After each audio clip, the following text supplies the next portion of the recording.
dengan tema peran media dan teknologi dalam penguatan eksistensi pemuda penghayat kepercayaan terhadap Tuhan Yang Maha Esa. Pemuda penghayat kepercayaan merupakan bagian dari anak bangsa, penerus ajaran luhur, menjadi pemegang tongkat estafet selanjutnya dari agama leluhur yang telah mendiami dan menempati Nusantara ribuan tahun lamanya. Merekalah pewaris sah ajaran suci yang terus mengalami penyusutan karena arus formalisme beragama dan sistem administrasi di negara ini. Sebagai pewaris ajaran suci, pemuda penghayat kepercayaan memiliki tugas dan tanggung jawab untuk membawa agama leluhur semakin dikenal dan tetap ada dalam bumi pertiwi Indonesia. Sebagai manusia yang menghadapi arus perubahan zaman dari zaman, kemajuan teknologi dan informasi saat ini menjadi tantangan sekaligus peluang besar bagi pemuda penghayat kepercayaan dalam menguatkan eksistensinya, melanjutkan tongkat estafet ajaran kepercayaan terhadap Tuhan Yang Maha Esa, agar ajaran ketuhanan yang bersumber dari kearifan lokal ini perlu terus dipelihara dan dijaga melalui peran media sosial dan teknologi informasi yang pada saat ini memiliki pengaruh yang besar. Maka dari itu, dalam webinar kali ini kita akan mendengarkan dan belajar bersama apa saja peran media dan teknologi dalam penguatan eksistensi penghayat kepercayaan, khususnya generasi muda. Bapak, Ibu, dan peserta webinar yang kami hormati, kita akan melangkah kepada narasumber yang pertama, yaitu yang akan disampaikan oleh Dr. Muhammad Faisal, yang akan saya panggil dengan Mas Faisal. Beliau lahir pada tanggal 13 Januari 1981. Mas Faisal merupakan seorang youth research dan beliau adalah seorang peneliti yang meneliti tentang generasi muda di Indonesia. Selain itu, beliau juga seorang public speaker yang memiliki pengalaman menjadi keynote speaker dalam berbagai acara penting di Indonesia. Mas Faisal juga seorang penulis yang berhasil menciptakan beberapa karya buku, salah satunya yaitu buku Generasi Kembali ke Akar dan juga buku Generasi Pi. Mas Faisal juga telah mendapatkan beberapa penghargaan, yaitu salah satunya sebagai The Most Prominent Young Scientist yang diberikan oleh Tempo Institute pada tahun 2019, dan pada tahun 2012 juga menerima awards sebagai pemenang dari Inovatif Entrepreneur yang diberikan oleh Mahakagum. Kepada yang kami hormati, Mas Faisal, waktu dan kesempatan kami berikan. Silakan. Terima kasih Mbak Putri. Rahayu, Om Swastiastu, Namo Buddhaya, salam kebajikan, salam sejahtera. Assalamualaikum warahmatullahi wabarakatuh. Izinkan saya untuk share screen. Asli anak bahasa Inggris, bahasa Jawa, Jawanya bagus deh. Kan nah, moga-moga bisa terlihat ya. Udah ngisi jawaban matematika di submit, sudah itu disalahin pas dilihat di sini. Ya, saya coba bikin full screen. Ya. Terima kasih untuk pengantar perkenalannya. Salam kenal juga untuk seluruh teman-teman yang hadir. Saya lihat animonya cukup luar biasa ya, ada sekitar 40 sekian juga yang hadir. Jadi saya akan paparkan terkait dengan tema yang akan dibahas hari ini adalah kaitannya dengan media informatika juga dengan pemuda.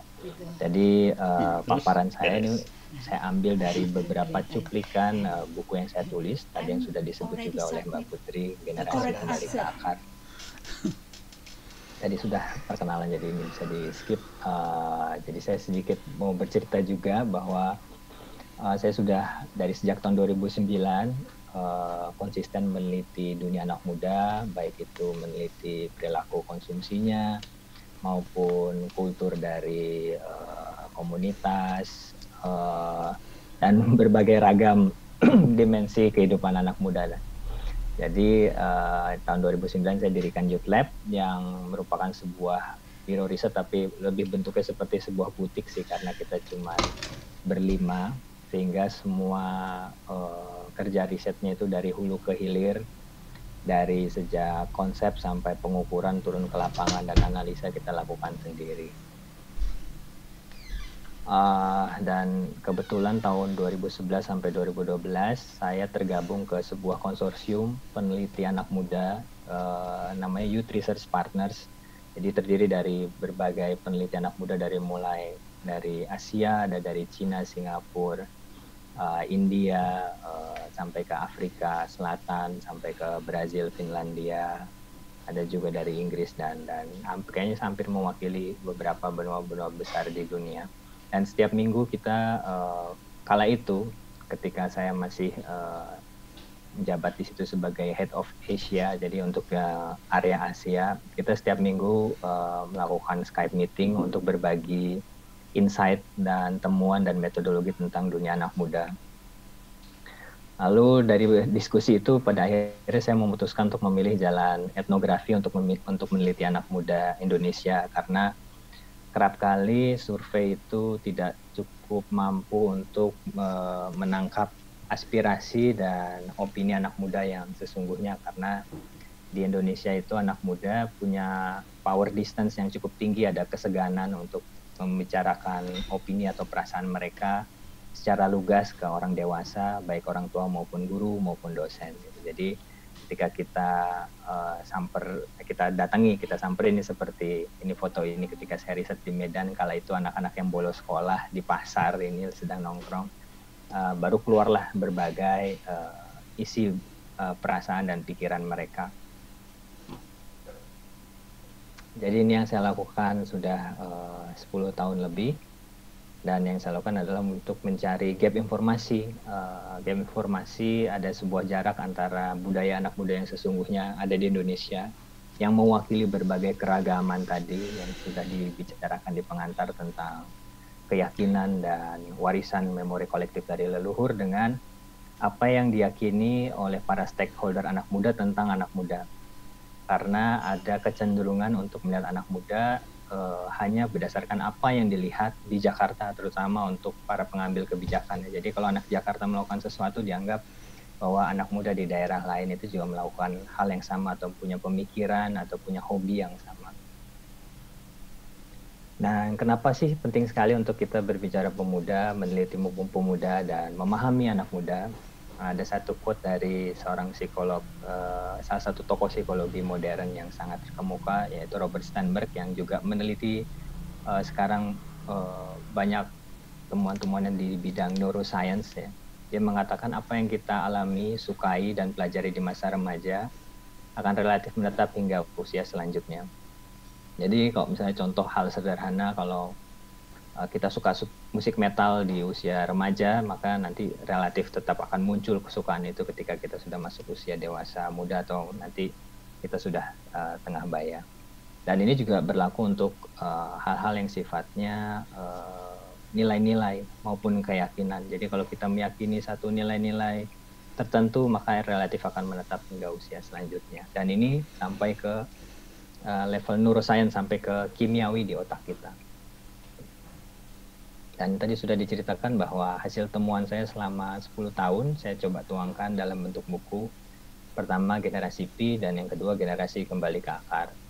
Jadi kedua buku ini sebetulnya bercerita tentang selain temuan-temuan dan perjalanan riset saya ke berbagai kota dan berbagai komunitas, tapi juga bercerita tentang bagaimana seharusnya perspektif yang kita gunakan untuk bisa memahami generasi muda di Indonesia. Karena sekarang semua orang berbicara tentang milenial ya, tentang anak muda. Jadi ini ada satu narasi yang sekarang menjadi sangat besar sekali. Ketika saya masih tergabung di Youth Research Partners, yang kami ketahui sesama para peneliti anak muda di berbagai belahan dunia, istilah milenial hanya digunakan untuk satu konteks, yaitu konteks untuk memahami consumer behavior ya, perilaku konsumsi dari anak muda. Jadi kala itu mungkin di awal-awal tahun 2005 sampai 2012-an, ketika bicara milenial kita hanya berbicara tentang perilaku konsumsi atau bicara tentang branding atau pemasaran untuk anak muda. Tapi seperti tertera di media massa Kompas ini tahun 2017, narasi tentang milenial mengalami sebuah perluasan. Jadi di konteks ini sudah bicara tentang regenerasi kepemimpinan Indonesia. Jadi ada perluasan ke konteks leadership. Lalu lambat laun konteks itu semakin meluas lagi karena sudah mulai berbicara tentang suara anak muda, tentang pemilu. Dan konteks ini meluas ketika muncul berbagai data tentang bonus demografi Indonesia yang akan terjadi puncaknya tahun 2028 sampai 2035. Saya menangkap bahwa ada dua referensi utama yang digunakan untuk memahami tentang generasi muda dan milenial di Indonesia, dan referensinya adalah dari Klaus Schwab, The Fourth Industrial Revolution di satu sisi, lalu yang satu lagi dari Grown Up Digital dari Don Tapscott ya. Jadi ada tiga narasi yang akhirnya tumpang tindih, narasi tentang milenial, tentang bonus demografi, dan tentang revolusi industri 4.0. Sedangkan sebetulnya Indonesia sendiri adalah sebuah bangsa yang didirikan oleh anak muda. Sejak dahulu kala kita adalah youth centered society, jadi selalu berkiblat kepada anak muda. Bahkan dalam buku-buku sejarah, istilah pemuda itu punya konteks yang sangat spesifik ya. Jadi pemuda menurut beberapa sejarawan seperti Benedict Anderson maupun William H. Frederick mengacu kepada anak muda yang punya idealisme, yang punya sifat-sifat filantropis yang selalu mementingkan kepentingan orang banyak. Tapi seiring dengan waktu dalam perjalanan sejarah, istilah pemuda jadi semakin jarang digunakan. Pada era Orde Baru lebih banyak digunakan istilah remaja yang mengacu kepada usia biologis ya, bukan usia psikologis. Lalu ada istilah ABG atau anak baru gede yang menandakan bahwa seorang anak muda tidak punya kapabilitas untuk melakukan sebuah perubahan besar, perubahan sosial besar. Lalu sekarang milenial dan ada kids zaman now yang konteksnya lebih dekat ke kemampuan untuk membuat konten-konten viral yang lucu, yang menarik. Jadi ini saya gambarkan ada sebuah panah ke bawah yang menandakan bahwa sebetulnya ada sebuah regresi, ada penurunan makna dari pemuda. Dan izinkan saya untuk bercerita sedikit tentang sebetulnya bagaimana kita seharusnya memahami generasi ini berdasarkan teori generasi. Ada dua acuan saya, yaitu teori dari Karl Mannheim tahun 1928 dan Milhaud dan William Strauss yang melahirkan istilah milenial itu sendiri. Bahwa sesungguhnya untuk memahami sebuah generasi kita harus paham terlebih dahulu critical moment, yaitu peristiwa yang membentuk generasi tersebut. Misalnya Milhaud dan William Strauss bercerita bahwa silent generation adalah generasi di Amerika Serikat yang tumbuh besar ketika melihat Amerika menjatuhkan bom di Nagasaki, Hiroshima, Agustus 1945. Mereka menjadi silent karena mereka bingung antara harus berbahagia, mereka memenangkan perang, atau mereka sedih atas apa yang dilakukan negaranya terhadap musuhnya. Jadi mereka disebut sebagai silent generation. Lalu silent generation pulang ke negaranya masing-masing, ke Amerika, lalu ada sebuah pandangan optimisme bahwa di masa depan tidak akan terjadi lagi sebuah perang besar, sehingga mereka memutuskan untuk berkeluarga dan punya anak banyak, sehingga lahirlah satu generasi bonus demografi di Amerika yang disebut sebagai generasi baby boomers. Baby boomers pada akhirnya punya ruang ekspresi kultural dan nilai-nilai yang berbeda dengan silent generation ya. Lahirlah rock and roll di era tahun 60-an, ada The Beatles, ada Hendrix, dan semua dirayakan dalam dalam berbagai festival. Salah satu festival yang terkemuka adalah Woodstock pada era itu yang merayakan nilai-nilai seperti perdamaian. Nah, lalu muncul satu generasi baru dan critical moment-nya juga berbeda, yaitu critical moment-nya adalah Cold War ya, atau proxy war. Ada perang ideologis, perang tidak langsung, adu senjata antara nilai-nilai demokrasi dengan nilai-nilai sosialisme, komunisme. Dan di era ini juga anak mudanya memiliki corak ekspresi kultural yang berbeda. Muncul DJ pertama, DJ Master Flash yang lahir di lingkungan Bronx untuk mengekspresikan nilai-nilai kalangan minoritas di masa itu. Dia menciptakan musik dengan iringan hitam. Lalu ada kultur punk yang juga muncul di tahun 70-an di era ketika adanya Perang Dingin. MTV tak lama kemudian muncul, lalu kultur populer pada akhirnya memiliki wajah, sehingga yang menjadi raja dan ratu dari kultur populer adalah yang memiliki kemampuan untuk bisa menampilkan secara visual ekspresi musik, yaitu Michael Jackson dan Madonna. Berselang beberapa waktu kemudian runtuhlah tembok Berlin, lalu proxy war tadi, perang dingin tadi antara sosialisme, komunisme melawan demokrasi kapitalistik itu dianggap sudah selesai. Lalu muncul ekspresi kultural yang baru di tahun 90-an, ada Nirvana tahun 93, ada boy band New Kids on the Block juga tahun 90-an. Lalu muncullah generasi milenial di Amerika Serikat yang mereka menjadi remaja seiring dengan terjadinya Gulf War ya. Jadi pertarungannya bukan lagi sifatnya ideologis tapi lebih ke dunia barat melawan Timur Tengah. Lalu generasi milenial juga adalah generasi yang menyaksikan peristiwa 9/11 di Amerika Serikat. Dan seiring dengan itu tumbuh besar dengan sosial media dan sekarang kultur populer yang paling mendunia adalah K-pop. Jadi ini pertama saya mencoba untuk kita meluruskan dulu bagaimana kita melihat pemuda ya. Jadi generasi milenial sebetulnya konteksnya sangat spesifik ya, sesuai dengan peristiwa critical moment yang terjadi di Amerika Serikat. Dari baik itu sifatnya critical momentnya sebuah revolusi budaya maupun konflik perang. Jadi millennials adalah istilah yang sangat spesifik dan hanya berlaku di Amerika Serikat. Namun dicuplik dan digunakan di Indonesia dan akhirnya mengalami perluasan narasi seperti saya ceritakan tadi. Dan bahkan ada satu kecenderungan untuk melihat milenial dengan konteks seperti melihat horoskop. Jadi semua pada mengacu ke Wikipedia, lalu di Wikipedia tertera bahwa milenial adalah mereka yang lahir antara tahun 81 sampai awal tahun 2000 dan mereka memiliki sifat-sifat tertentu seperti suka mengejar passion, kreatif dan sebagainya. Jadi persis seperti melihat horoskop. Jadi kalau lahir di Januari punya sifat tertentu, Februari punya sifat tertentu dan sebagainya. Padahal kita punya peristiwa yang berbeda di Indonesia konteksnya untuk memahami generasi muda. Nah ini yang saya tulis di buku saya, jadi saya membaginya berdasarkan peristiwa-peristiwa yang terjadi di Indonesia. Ini generasi alfa kita dulu, generasi pemuda yang ada di Sumatera Bon, Jong Java, di Sarekat Dagang Islam.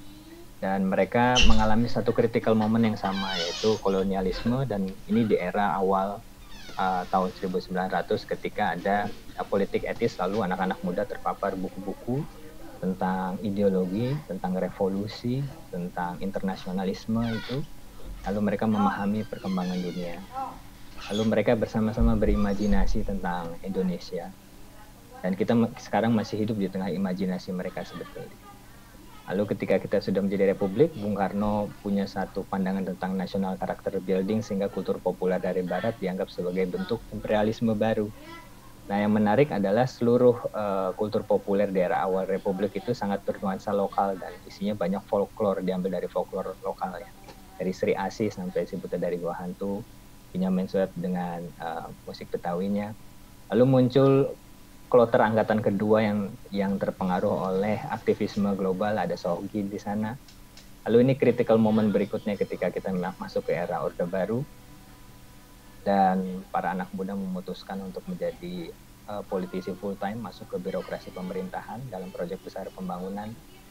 Dan di era itu banyak sekali sebetulnya doktrin-doktrin bagi anak muda ya. Saya mengalami juga ada P4, ada 4 Sehat 5 Sempurna kalau di sekolah diajarin. Dan kultur populer dari Barat terbuka luas sehingga moto di kampus pun berubah menjadi pesta buku dan cinta. Kultur populer banyak mengglorifikasi tentang cinta remaja dan itu tergambarkan dalam berbagai film dan juga lagu dan juga novel. Baru muncul satu generasi yang punya sifat idealisme juga di era tahun 70-an. Saya menyebutnya generasi Theta. Seiring juga dengan adanya buku putih mahasiswa di ITB ini tahun 78 dan ada satu pergerakan tahun 74 juga tahun 77 di beberapa kampus. Tahun 93 terjadi sebuah peristiwa yang menurut saya juga bisa menjadi pemicu anti-critical moment berikutnya, yaitu konser Metallica dan Sepultura di Jakarta yang membuat Jakarta sampai siaga 1 sampai pada akhirnya musik keras itu dilarang untuk dikonserkan. Dan anak muda memutuskan untuk membuat satu kultur underground, jadi kritik sosial dan politik itu beralih ke pentas-pentas musik yang kecil dan tersembunyi. Lalu terjadi reformasi 98, ini critical moment terakhir ya. Dan di sini sebetulnya generasi yang saya sebut generasi P ya, generasi pengubah Indonesia itu tumbuh dan besar. Di era ini mereka masih berusia 10 tahun ke bawah. Dan generasi ini tumbuh besar di era yang saya sebut sebagai era transisi antara periode B.J. Habibie sampai 2 periode Presiden SBY. Di mana di era ini sebetulnya karena kita masih mencari bentuk baru dari kepemerintahan juga organisasi kekuasaan, muncul partai politik baru, lalu otonomi daerah dan sebagainya, kontan tidak ada satu narasi besar untuk anak muda. Baru ada satu tema ketika Presiden Jokowi membuat satu tema revolusi mental. Jadi sebetulnya generasi muda di Indonesia itu memiliki critical moment yang berbeda. Dan ini yang saya sebut sebagai kecenderungan kembali ke akar seperti yang saya tulis di buku saya, bahwa seperti yang dikatakan Neil Howe dan William Strauss, memahami generasi itu tidak seperti sebuah garis linear, tapi ada satu kecenderungan sirkular, bahwa generasi berikutnya mungkin nanti akan memiliki karakter dan nilai-nilai seperti generasi pertama. Dan itu sudah saya tangkap dalam beberapa riset, misalnya dari tahun 2011, beberapa wawancara saya menemukan bahwa anak muda lebih mendengarkan kelompok-kelompok kecil ya, teman-teman dekat dan peer group. Lalu komunitas menjadi relevan kembali di tengah berbagai arus deras sosial media, mobile phone, dan yang harusnya anak muda itu semakin individualis, malah di Indonesia terjadi satu gerak counter culture-nya yang berupa kemunculan berbagai komunitas.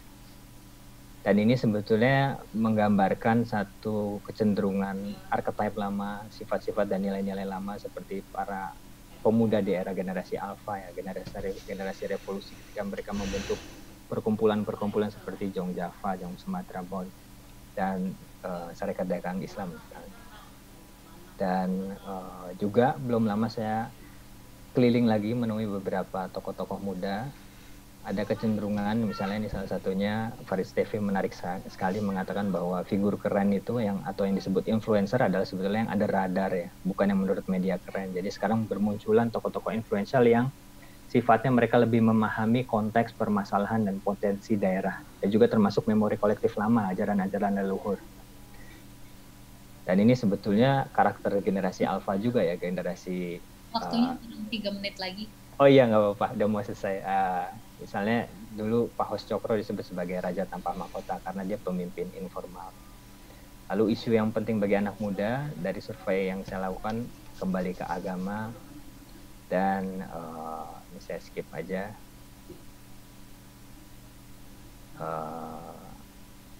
Selera juga kembali ke selera lama, anak muda menyukai lagi lagu-lagu almarhum Dede Kempot. Jadi ada cara pandang dunia yang melompat lagi ke belakang, kata Yuval Noah Harari ya.